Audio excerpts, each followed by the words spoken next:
Hi എല്ലാവർക്കും നല്ല നമസ്കാരം. സിബി മുളനിക്കാടാണ്. സി കമ്പനിയുടെ മറ്റൊരു വീഡിയോയിലേക്ക് എല്ലാവർക്കും സ്വാഗതം.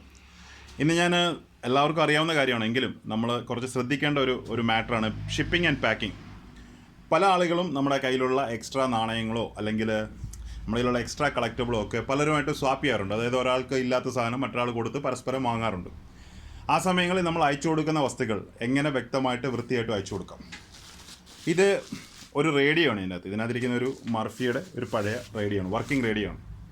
ഒരാൾ എൻ്റെ ഒരു സുഹൃത്ത് വേണമെന്ന് പറഞ്ഞുകൊണ്ട് ഞാൻ അദ്ദേഹത്തിന് വേണ്ടിയിട്ട് പാക്ക് ചെയ്ത് അയക്കുകയാണ്. നിങ്ങൾക്ക് കാണാം, ഇത് ബബിൾ പേപ്പറാണ്. ബബിൾ പേപ്പർ ഏകദേശം 5 ലെയറോളം ഇട്ടിട്ടുണ്ട്. ഇത് കൂടാതെ ഇതിനുള്ളിൽ തെർമോക്കോൾ ഈ കോർണറിലായിട്ട് താഴെ എൻ്റെ ഫ്രണ്ട് വരുന്ന ഭാഗത്ത് തെർമോക്കോളും വെച്ച് ഇത്രയധികം ബബിൾ പേപ്പർ വെച്ച് സീൽ ചെയ്ത ശേഷം ഇനി നമ്മൾ ബോക്സിലാക്കുന്ന ടൈമിൽ ഇതേപോലുള്ള തിൻ തെർമോക്കോളും എല്ലാം വെച്ചിട്ടായിരിക്കും പാക്ക് ചെയ്യുന്നത്. അപ്പോൾ അത് വലിയ ബോക്സിൽ പാക്ക് ചെയ്തെങ്കിൽ മാത്രമേ അത് എനിക്ക് വൃത്തിയായിട്ട് അയക്കാൻ സാധിക്കുകയുള്ളൂ. കാരണം നമ്മൾ കൂടുതലും ഡീൽ ചെയ്യുന്നത് ഈ കളക്റ്റബിൾസ് നമുക്ക് നാളെ വാങ്ങിച്ച് അല്ലെങ്കിൽ ഇതൊന്ന് തകർന്നു പോയി കഴിഞ്ഞാൽ കടയിൽ നിന്ന് ഒരെണ്ണം വാങ്ങിച്ച് കൊടുക്കാൻ പറ്റുന്ന സാധനങ്ങളല്ല. ഇപ്പോൾ ഫോർ എക്സാമ്പിൾ, ഇത് ഒരാൾക്ക് വേണ്ടിയിട്ട് ഞാൻ ഇന്ന് അയക്കേണ്ട ഒരു വസ്തുവാണ്.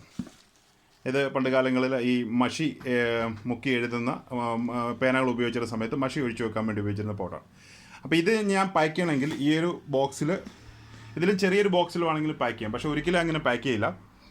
അതിനേക്കാളും ഏകദേശം ഇരട്ടി വലുപ്പമുള്ള ഒരു ബോക്സ് എടുത്ത ശേഷം അതിൽ പറ്റാവുന്ന അത്രയും ഇതേപോലുള്ള ഇതോ അല്ലെങ്കിൽ കട്ടിയായിട്ടുള്ള തെർമോക്കോൾ ഇട്ട ശേഷം ഈ ഒരു പീസിനെ വൃത്തിയായിട്ട് നല്ല നീളമുള്ള ഒരു ബബിൾ പേപ്പറിനുള്ളിൽ, ഞാൻ തനിയെ വീഡിയോ എടുക്കുന്നുണ്ട്, അത്ര ക്ലിയർ അല്ല, ഇപ്പോൾ ഇത് ഏകദേശം പൊതിഞ്ഞ് വരികയാണ്. ഈ ബബിൾ പേപ്പറിനുള്ളിൽ നമ്മളിപ്പോൾ കണ്ട ആ പച്ച സാധനമായിട്ടുണ്ട്. ഇതിനെ നല്ലതായിട്ട് ചുറ്റി നല്ല ടൈറ്റായിട്ട് ടേപ്പ് അടിക്കണം. നല്ല ടൈറ്റായിട്ട് ടേപ്പ് അടിച്ച് ഇതിനുള്ളിൽ വെച്ച് മുകൾ ഭാഗത്ത് തെർമോക്കോൾ ഇട്ടെങ്കിൽ മാത്രമേ ഇത് നമുക്ക് സേഫായിട്ട് പാക്ക് ചെയ്ത് അയക്കുക എന്ന് പറയാൻ പറ്റുള്ളൂ. ഇപ്പോൾ ഇതിനകത്ത് നിങ്ങൾ കാണുന്നത് 2 ടോക്കണാണ്. ഞാൻ അതിൻ്റെ അഡ്രസ്സ് ഭാഗം എൻ്റെ ആളുകളുടെ, നമ്മൾ അയച്ചു കൊടുക്കുന്ന ആളുകളുടെ അഡ്രസ്സ് പുറത്ത് കാണിക്കാത്തതുകൊണ്ട് തന്നെ മറുസൈഡ് കാണിക്കാത്തത്. കാരണം ഇതിനകത്ത് 2 ടോക്കണാണ്, പഴയ 2 ബാങ്ക് ടോക്കണാണ്. പക്ഷേ ഞാനത് അയച്ചിരിക്കുന്നത്, പാക്ക് ചെയ്തിരിക്കുന്നത്, ഇത് വലിയ വിലയൊന്നുമുള്ള സാധനമല്ല, ഏകദേശം 400 രൂപ മറ്റേ വിലയുള്ളൂ. പക്ഷേ ഇതിന് ഞാൻ വാങ്ങിക്കുമ്പോൾ കേരളത്തിനുള്ളിലാണെങ്കിൽ അവരോട് പറയാം 50 രൂപ ഷിപ്പിംഗ് കോസ്റ്റ് ആവുമെന്ന് പറയും. കാരണം നമുക്കൊരു പക്ഷേ 40 രൂപ ഇതിന് ഷിപ്പിംഗ് കോസ്റ്റ് വരുള്ളൂ. 40 രൂപ നമുക്ക് സ്പീഡ് പോസ്റ്റ് അയക്കാൻ വരുള്ളൂ. എങ്കിലും നമ്മൾ ഉപയോഗിക്കുന്ന ഈ കവർ, ഒരു 5 രൂപയുടെ കവറും നമ്മൾ വൃത്തിയായിട്ടൊരു ടേപ്പൊക്കെ ഉപയോഗിക്കണം. ഒരു 10 രൂപയുടെ ടേപ്പെങ്കിലും ഇതിന് പുറത്ത് കാരണം ഒരു റോൾ ടേപ്പിന് റീറ്റെയിൽ 40 രൂപ അടുത്ത് വിലയാണ്. നമ്മൾ ഹോൾസെയിൽ കടയിൽ നിന്ന് വാങ്ങിക്കുമ്പോൾ 175 രൂപയ്ക്ക് 6 ടേപ്പിൻ്റെ റോള് കിട്ടുമെങ്കിലും. അപ്പോൾ ഇതുപോലെ നമുക്ക് പാക്ക് ചെയ്ത് അയക്കുമ്പോൾ, കഴിഞ്ഞ ഇടയ്ക്ക് ഞാൻ ഒരാളുടെ നിന്നൊരു പർച്ചേസ് നടത്തിയപ്പോൾ ഒരാളുടെ നിന്നൊരു 10 കോയിനും വാങ്ങിച്ചു. ആ കോയിനെല്ലാം അദ്ദേഹം എടുത്ത് വെച്ച് ഞാൻ ഷിപ്പിംഗ് ചാർജ് എല്ലാം 70 രൂപ ഷിപ്പിംഗ് ചാർജ്, കേരളത്തിനുള്ളിൽ 70 രൂപ ഷിപ്പിംഗ് ചാർജ് ചോദിച്ചു. 70 രൂപ അയച്ചു കൊടുത്തു. 70 രൂപ അയച്ചു കൊടുത്തു. അതെല്ലാം റെഡി ആക്കി കഴിഞ്ഞപ്പോൾ ഒരു പഴയ ക്യാമറ ഉണ്ടെന്ന് പറഞ്ഞു. അപ്പോൾ അതും എനിക്ക് വേണമെന്ന് പറഞ്ഞു. അപ്പോൾ ക്യാമറയ്ക്ക് പുള്ളിനോട് സെപ്പറേറ്റ് 70 രൂപ ചോദിച്ചു. പുള്ളിക്ക് ശരിക്കും ആദ്യത്തെ ആ കോയിനും ഇതും കൂടെ ചേർത്ത് അയച്ചാൽ പോലും ഈ പറഞ്ഞ 70 രൂപ മൊത്തത്തിലാവില്ല.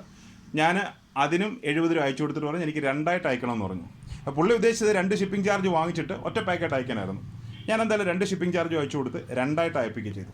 അപ്പോൾ ചില സമയത്ത് നമ്മൾ ആളുകൾ ഷിപ്പിംഗ് കോസ്റ്റ് വാങ്ങിക്കുമ്പോൾ ആളുകളുടെ തെറ്റിദ്ധാരണ അതിൽ നിന്ന് നമ്മൾ ലാഭം ഉണ്ടാക്കുന്നുള്ളത് ശരിക്കും അല്ല. കാരണം കൊറിയർ ചാർജുകളൊക്കെ ഏകദേശം 50 രൂപ മുതൽ, DTDC ആയാലും പ്രൊഫഷണൽ കൊറിയർ 50 രൂപ മുതൽ 80 രൂപ വരെ കേരളത്തിനകത്ത് തന്നെ ചാർജ് ചെയ്യുന്നുണ്ട്. അത് ഓരോ കൊറിയർ സ്ഥാപനവും ഡിഫറൻ്റ് ആണ്. കഴിഞ്ഞ ഒരു കുറച്ച് നാളുകൾക്ക് മുമ്പ് ഈ 20 രൂപ നാണയം വന്ന സമയത്ത് 20 രൂപ നാണയം എൻ്റെ കയ്യിൽ കിട്ടിയപ്പോൾ, ഒരു ബാഗ് കിട്ടിയിരുന്നതിന് ഇത്ര മാത്രമേ ബാക്കിയുള്ളൂ. ഞാൻ ആവശ്യക്കാർക്കെല്ലാം ഇത് സൗജന്യമായിട്ടാണ് അയച്ചു കൊടുത്തത്. അതായത് ഇതിന് യാതൊരുവിധ കോസ്റ്റും വാങ്ങിക്കാതെ. അപ്പോൾ ഞാൻ പറഞ്ഞു എനിക്ക് ഷിപ്പിംഗ് കോസ്റ്റായിട്ട് 70 രൂപ തരണമെന്ന് പറഞ്ഞു. കാരണം ഷിപ്പിംഗ് കോസ്റ്റ് 70 രൂപ വാങ്ങിക്കുമ്പോൾ ശരിക്കും അത് നമുക്ക് സേഫായിട്ട് അയക്കാൻ നമ്മുടെ കയ്യിൽ നിന്ന് പ്രത്യേകിച്ച് പൈസയൊന്നും വരില്ല.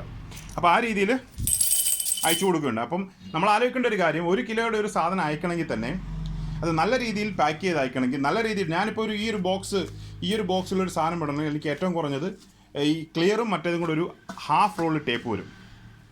ഹാഫ് റോൾ ടേപ്പ് തന്നെ നമുക്കൊരു 20 റുപ്പീസ് അടുത്ത് കോസ്റ്റ് വരുന്നുണ്ട്. പിന്നെ ഷിപ്പിംഗ് കോസ്റ്റ് ഒരു 60 രൂപ കിട്ടും. അപ്പോൾ ഏകദേശം 80 രൂപയാണ്. അപ്പോൾ നമ്മൾ അവരുടെ ഒരു 80 രൂപ വാങ്ങിക്കുമ്പോൾ അവർ തോന്നും നമ്മൾ ഒരുപാട് പൈസ വാങ്ങിക്കുന്നു തോന്നും. അപ്പോൾ ഈ ഷിപ്പ് ചെയ്യുന്ന ആളുകളെ ശ്രദ്ധയ്ക്ക് ഇത് കണ്ടല്ലോ, ഇത്ര കട്ടിക്ക് വെച്ചിരിക്കുന്നത്. ഇതിനകത്തുമുള്ളത് ഒരു കോയിനും അതിൻ്റെ ഒരു പേപ്പറും ഉണ്ട്. അതിനാണ് ഈ കട്ടിക്ക് ഞാൻ പാക്ക് ചെയ്തിരിക്കുന്നത്. ഇതിനകത്തുള്ളതെന്ന് പറഞ്ഞാൽ ഇത്രയും വലിയ ബോക്സിനകത്തുള്ളത് ഒരു കോയിനാണ്. ആ കോയിനൊരു ബോക്സ് ഉണ്ട്. അപ്പോൾ അതുകൊണ്ട് അത് ശരിക്കും പറഞ്ഞാൽ ഇത്ര കാണത്തുള്ളൂ ഇതിനുള്ളിൽ, ഈ ഒരു ഭാഗം മാത്രമേ കാണുള്ളൂ. പക്ഷേ അതിനെ നമ്മൾ പാക്ക് ചെയ്ത് വരുമ്പോൾ അവർ കിട്ടുന്ന ആളുകൾ എപ്പോഴും ഹാപ്പി ആയിരിക്കും.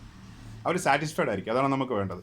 അപ്പോൾ ഞാൻ പാക്കിങ്ങിനെ കുറിച്ച് ചെറിയൊരു വീഡിയോ ചെയ്തു എന്ന് മാത്രം. നന്ദി, നമസ്കാരം.